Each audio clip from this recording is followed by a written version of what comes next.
రాజకీయం సినిమా గమ్మతి చిత్రాలు వైరల్ అవుతున్న వీడియోలు ఇట్లా తీరు వార్తలతోని మైక్ టీం ముచ్చట్లు తయారుగున్నాయి. చలో చూద్దాం పారి. అంతకంటే ముందు హెడ్లైన్స్.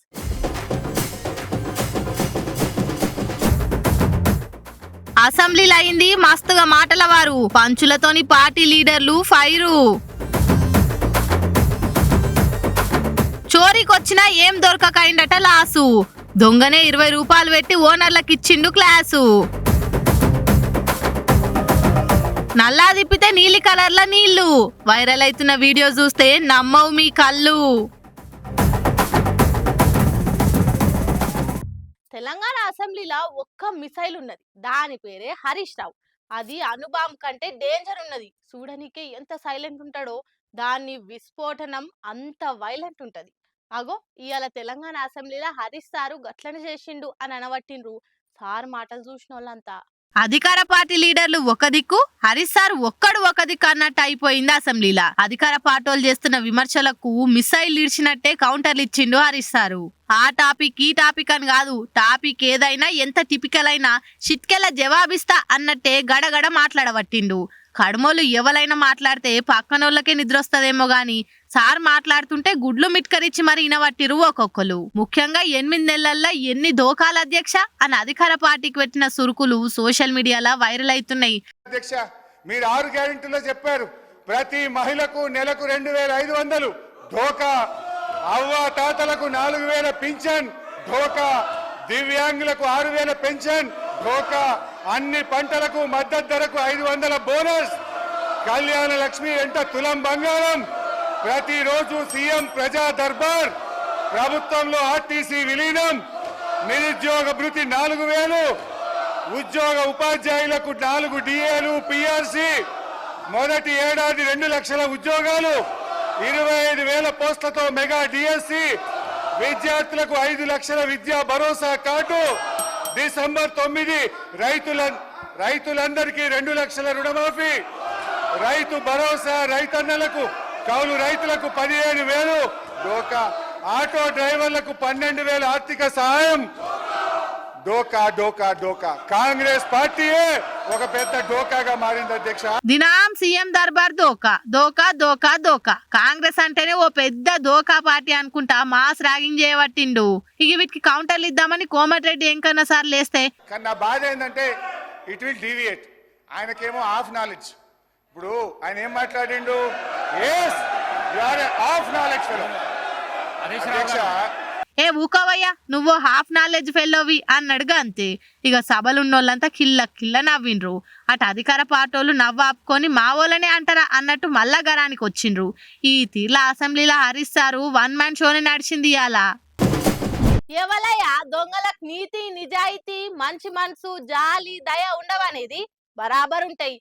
ఎన్నో ఎవలో నోటి మాటకు చెప్తుంటే ఇని చెప్తుంది కాదు ముచ్చట. సీసీటీవీ ఫుటేజ్ ఆధారాలతోటి చెప్తున్నాం. నిజంగా దొంగలల్లో కూడా గిసొంటోళ్ళు ఉంటారని ఏడ ఇన్లే చూడలే. ఈ ముచ్చట చూస్తే మీరు కూడా గట్లనే అనుకుంటారు పక్క. దొంగలందు మంచి దొంగ వేరయ్యా అనిపించే ముచ్చటిది. మహేశ్వరం కాడ తాళమేషుని ఇంట్లోకి ఓ దొంగ వచ్చిండు. కానీ గాశారం గంగల కలిసి ఇంట్లో ఎంత దోలాడినా ఏం దొరకలే. మరి ఆ ఇంటోళ్ళు జాగ్రత్తతోనే బంగారం పైసలని బ్యాంకులు దాచుకున్నారో లేకుంటే లిక్విడ్ క్యాష్ లేవేమో గాని అంత దాంట్లాడి పనితనం చూయించి పట్టుబడకుండా ఇంట్లోకి జొరిన దొంగకు ఏం చిక్కకపోయే వరకల్లా తూ నా దరిద్రాన్ని దయ్యాలు ఎత్తుకపోను అని మనసులు అనుకోని ఆడితోనే ఆగకుండా సీసీ కెమెరా కాడికి వచ్చి మీకు అసలు మానవత్వం ఉందా, గిట్లనే ఆపతో సాపతో దొంగలు వస్తారని ఇంట్లో బంగారం సొమ్ములో పెట్టిపోరా, ఒకవేళ మీ తాన ఏం లేకుంటే మాతో రర్రి కలిసి దొంగతనాలు చేసుకుంటే మీకు 5ో 10ో వస్తాయి, ఏం లేని దానికి ఎందుకింత పెద్దిల్లు అని క్లాస్ వీకి తిట్టి నోరు నొస్తుందని ఫ్రిడ్జ్ లో నీళ్ళ బాటిల్ తీసి ఇక వట్టురి మీ సొమ్ము నాకేమొద్దు, చూస్తుంటే మాకంటే దరిద్రులు ఉన్నట్టున్నారు కదా మీరు ఆ నీళ్ళ బాటిల్ కు 20 రూపాయలు ఆడబెట్టి టాటా చెప్పి పోయిండా దొంగ. కానీ ఇక నడుమ గిట్లనే చెన్నైలా ఓ దొంగ తాళమేసున్న ఇంట్లో పైసలు ఎత్తుకపోయి మస్తు అర్జెంట్ ఉండి వేరే తొవ్వలేక గిట్ల చేసిన మళ్ళా పైసలు రాగానే మీ సొమ్ము మీకు ఇస్తా అని లెటర్ రాసి పెట్టి పోయిండు. ఇప్పుడేమో ఈ దొంగ ఇంట్లేం దొరకకపోయే వరకల్లా కోపంతోని ఏదన్నా సామాన్ కూడా వేసుకోపోకుండా మీదికెళ్ళి 20 రూపాయలు ఇంటోళ్ళకే ఇచ్చిపోయిండు. మీదికెళ్ళి భయం లేకుండా బాగా చెప్తే సీసీ కెమెరాల సీరియస్ గా క్లాస్ వీక్ పోయిండు. దొంగలు కూడా ఎట్లా తయారైతుర్రు చూడు రియాల రేపు.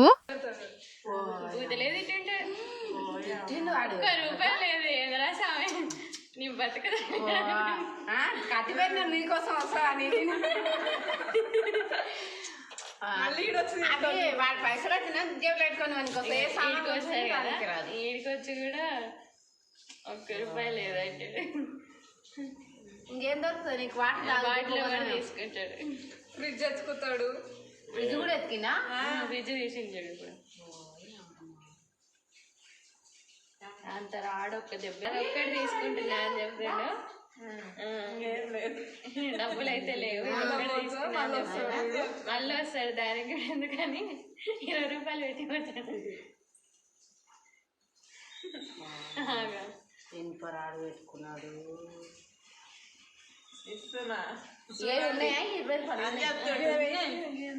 అవును, వీటి మీద వీడి ఫింగర్ ప్రింట్స్ ఉంటాయి కదా. అంత ఫింగర్ ప్రింట్ల వరకు ఎందుకంటే ముందు వాడింటాడు కదా. అరే అంతకుముందు ₹20 పెట్టుకొని ఉంటాడు కదా. వాడు గ్లౌజులు ఫస్ట్ ₹20 పెట్టుకునేది అయితే వాడే కదా. మన పోలీసులు అంత బాగా చేసి ఇంటికి వస్తారు కానీ మర్డర్ కేసు పెట్టేసిన చూసుకో. వాటిల్ పైసలు పెట్టేసిన చూసుకోండి. What'll towel. అబ్బా ఏం వాన ఏం చలి, ఈ వాతావరణానికి నీళ్లను ముట్టుకుంటే పాపం ఉంది. బరుపు గడ్డలే అగు అంత చల్లగుంటున్నాయి నీళ్లు. ఇక ఎవరికైనా ఎచ్చగా తానం చేయాలని ఉంటది కాబట్టి హీటరో గీటరో పెట్టుకొని నీళ్లతో తానం చేస్తారు. కానీ గీళ్ళు తానం చేద్దామని బాత్రూంలో నల్లిప్పంగానే నీలం రంగు నీళ్ళు వస్తున్నాయట. ఓ కొడుకా, ఏందిది నీళ్లు గీ రంగులున్నాయి? ఓని బకెట్ల సరిపో ఉజాలను వేసిరంటే ఏమన్నా అనొచ్చు. సీదా నల్లకెళ్ళే గీ రంగులు వస్తున్నాయి కదా.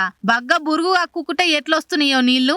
ఢిల్లీలా ఒకరింట్లో పొద్దుగాల తానం చేద్దామని నల్లిప్పంగానే గీ కథ బయటపడ్డదట. కొంపదీసి వాన నీళ్లు గిట్లున్నాయా లేకుంటే ట్యాంకర్లు ఎవడన్నా సర్పు ప్యాకెట్ వేసిండా తెలియదు గాని నీళ్ళైతే నీలం రంగులు వస్తున్నాయి. ఇక ఇంటైనా ఇగో మా ఇంట్లో నీళ్లు చూడుర్రి ఏ రంగులు వస్తున్నాయో. మీరు ఇప్పటిదాకా ఎన్నడైనా గిసొంటి చిత్రం చూసిరా అని రాసుకొచ్చి సోషల్ మీడియాలో పెడితే చూసినోళ్ళు చూసినట్టు నవ్వుతుర్రు. ఇంత రంగు బాగుందని ఆ నీళ్లతోని తానాలు చేసారు, ఆటెనక మీ రంగు మారగల్లా చూసుకోరి అని ఇంకొందరు కామెంట్లు చేస్తుర్రు. हमारे पीरागढ़ी गांव में आज एमसीडी की लाइन में पीने का पानी ऐसा आ रहा है, आप देखिए ये जहर है, जहर।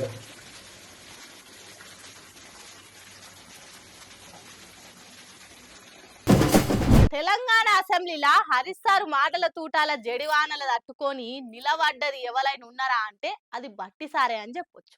గరం గరం కాకుట, మాట అటు ఇటు కాకుట, తిట్టకుట పాయింట్ టు పాయింట్ కౌంటర్ ఇచ్చిండు సార్ ఒక్కడే ఉన్నాడు. కాంగ్రెస్ వాళ్ళను ఇరుకున పెట్టేందుకు బీఆర్ఎస్ వాళ్ళు సురుకులు పెడుతుంటే లేచి వాళ్ళకు తగ్గఫర్ కౌంటర్ ఇచ్చిండు డిప్యూటీ సీఎం బట్టి సారు. తెలంగాణ రాష్ట్ర ఆర్థిక వ్యవస్థను విధ్వంసం చేసి అప్పుల పాలు చేసిందే మీ పార్టీ. అరే సర్కారు ఉద్యోగాలు చేసేటోళ్లకు 1 తారీఖు జీతాలు ఇవ్వకుండా చేసిందే మీరు.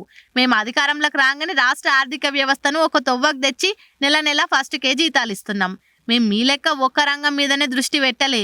వ్యవసాయాన్ని, సంక్షేమాన్ని, పరిశ్రమలను, హైదరాబాద్ నగరాన్ని, మహిళలను, యువతను అన్ని రంగాలను దృష్టిలో పెట్టుకునే బడ్జెట్ పెట్టినాం. మా బడ్జెట్ చూసి జనమంతా సంబరపడుతుండ్రు, మీకే దుఃఖం వస్తుంది. మాది సామాన్యుల బడ్జెట్, ప్రజాపాలన అనుకుంటా బట్టి సారు గట్టిగా కౌంటర్ ఇచ్చే ప్రయత్నం చేసిండు.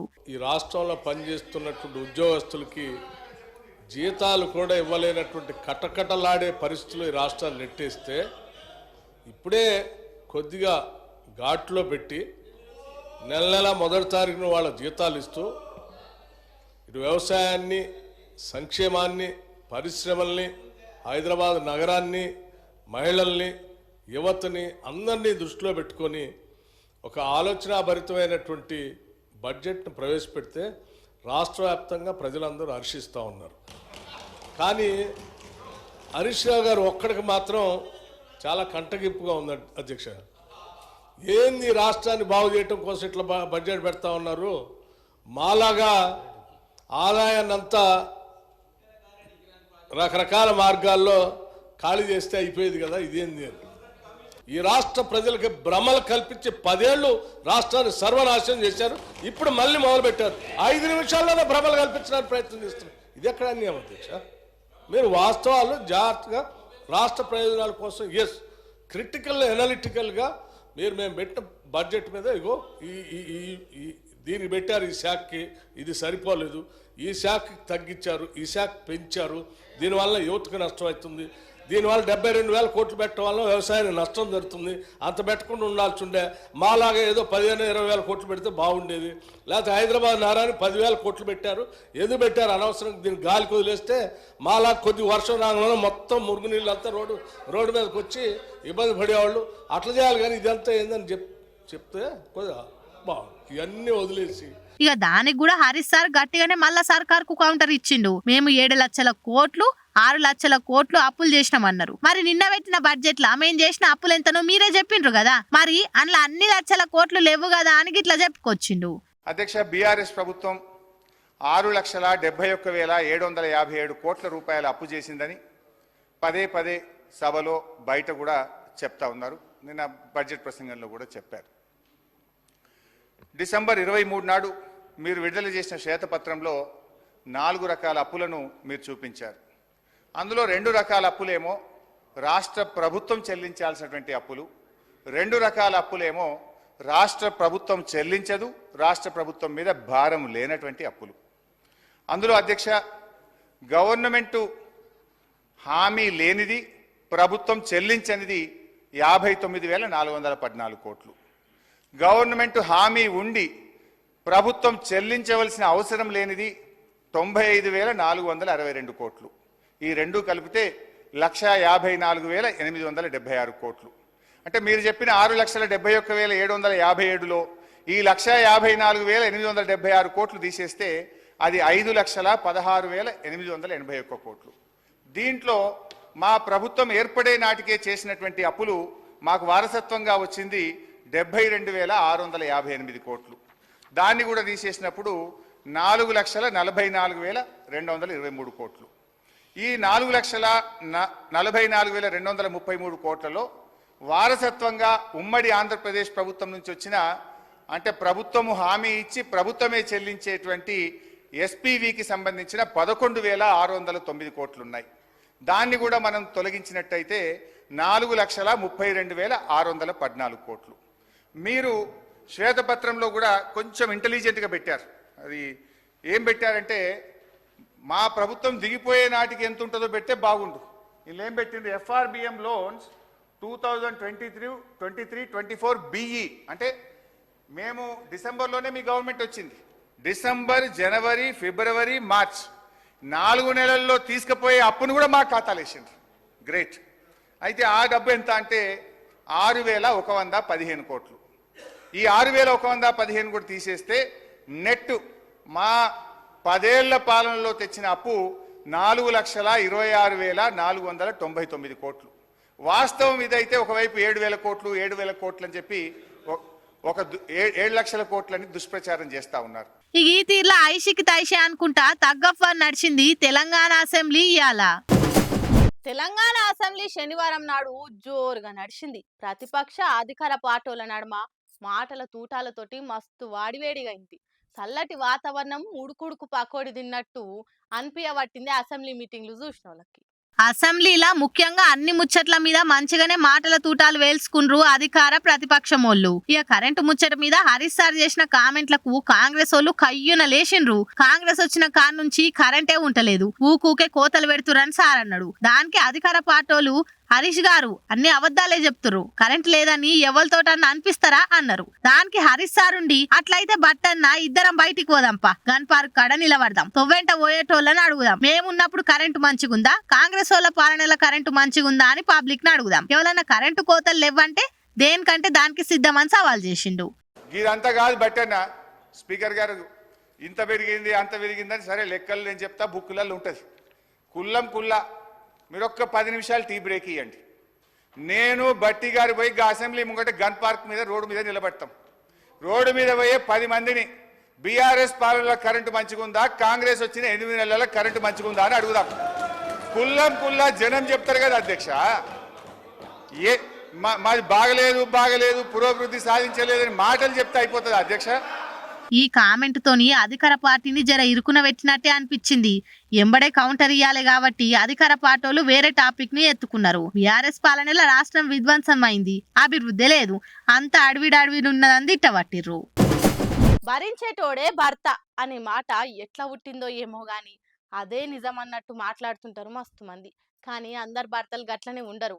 కట్టుకున్న భార్య కాలం చేసినా కూడా ప్రేమ చూపించి ఆమెనే యాద్ చేసుకుంటా ఇది కదా అసలైన ప్రేమ అంటే అనిపిస్తారు. ఇగో అచ్చమీన లెక్కనే చేసుకున్నందుకు ఏం చేసినా ఎన్నన్నా పడుంటది అన్నట్టే భార్య అంటే ఇలువ లేకుండా చూసే భర్తలు ఎంతమంది లేరు లోకం మీద. అసొంటోలకు కళ్ళు తెరిపించే తీరు, భార్య భర్తల బంధం ఇలువంటే ఇది అని సూయిచ్చే తీరు ఈయన చేసిన పనికి సలాం చేయవలసిందే, చప్పట్లు కొట్టవలసిందే. వరంగల్ జిల్లా ఖానాపూర్ మండలం బుధారావుపేటలుండే వెంకటనారాయణ అనే ఈయన ఆర్ఎంపీ డాక్టరు.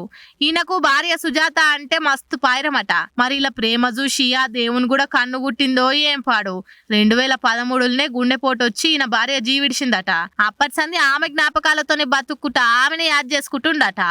ఆఖరికి ఆమె గుర్తుగా పొలం కాడ ఆమె గుడి కూడా కట్టించి అచ్చం ఆమున్నట్టే ఓ విగ్రహం కూడా పెట్టించి పూజలు చేస్తుండట. కావాలంటే ఆయన మాటలలోనే ఈనురి చెప్కరా అన్న.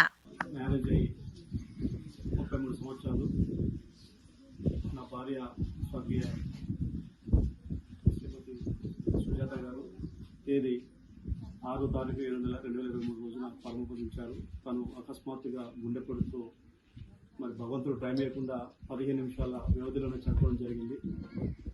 మా ఇద్దరే గుర్తుగా మాకు బాబు, వారికి సాఫ్ట్వేర్ చేస్తున్నారు. బాబుకు ఇద్దరు, ఒక బాబు పాప. పాప వయసు 2 సంవత్సరాలు, బాబు వయసు 7 సంవత్సరాలు. పాప ఆడపిల్ల అంటే చాలా ప్రేమగా ఉండేది. ఆ పాప కోసం చాలా దేవుళ్ళకు మొక్కింది. తీరా ఆ పాప ఆళ్ళపాలు చూడకుండానే ఆమె మా నుంచి వీడిపోయింది. కానీ ఈ కుటుంబంలో ఎట్లయితే ఉందో తనని మాకు మా ఈ 10 కుటుంబాల దేవత లెక్క మేము భావించాం. తన గుర్తుగా తను మర్చిపోవద్దు, తనని మరి మేము ఒక రూపంగా పెట్టుకోవాలనే ఉద్దేశంతో మా వ్యవసాయ క్షేత్రంలో మరి జనాల నుండి విగ్రహం తెప్పించి చేయించి ప్రతిష్టం జరిగింది. ఈ రోజుల్లో చనిపోతే 10వ రోజే మర్చిపోతున్నాం. అలాంటి టైంలో తన రూపం చూస్తేనన్నా ఎప్పుడు స్థిరస్థాయిగా ఉండదనే ఉద్దేశంతో మేము ఈ రూపం తయారు చేయడం జరిగింది. మరి సమాజంలో కూడా మానవులు తప్పుతున్న తరుణంలో ఎవరెవరికో నాయకులకు విగ్రహాలు పెడుతున్నాం. మరి మన దేవత మన ఇంట్లో మర్చిపోతే కనీసం రూపం లేకుండా కూడా చేస్తున్నాం. అలా కాకుండా మేము దాన్ని ఎప్పుడు మర్చిపోద్దని మా కుటుంబ సభ్యుల సహకారంతో మరి మా బంధుమిత్రుల ప్రోత్సాహంతో మరి విగ్రహం ఏర్పాటు చేసుకోవడం జరిగింది. విన్నారు కదా, భార్య బతుకుండి అంత మంచిగున్నా కూడా మస్తు కథలు పడే మొగమోతే వాళ్ళు ఎంతమంది లేరు మన తాన. అసోంటిది ఉన్నప్పుడే కాదు లోకం ఇడిచిపెట్టి పోయినా గానీ ఆమెను మర్చిపోలేక ఇంత చేస్తుండంటే ఎంత గ్రేట్ చెప్పుర్రి. నిజంగా నువ్వు గ్రేట్ అన్నా. చూసిరాడులా నేను పట్టుకొచ్చిన ముచ్చట్లు ఎట్లున్నాయో ఇంకిన్ని ముచ్చట్లతోటి మళ్ళా కలుద్దాం. అప్పటిదాకా చూస్తూనే ఉండరు మైక్ టీవీ ముచ్చట్లు.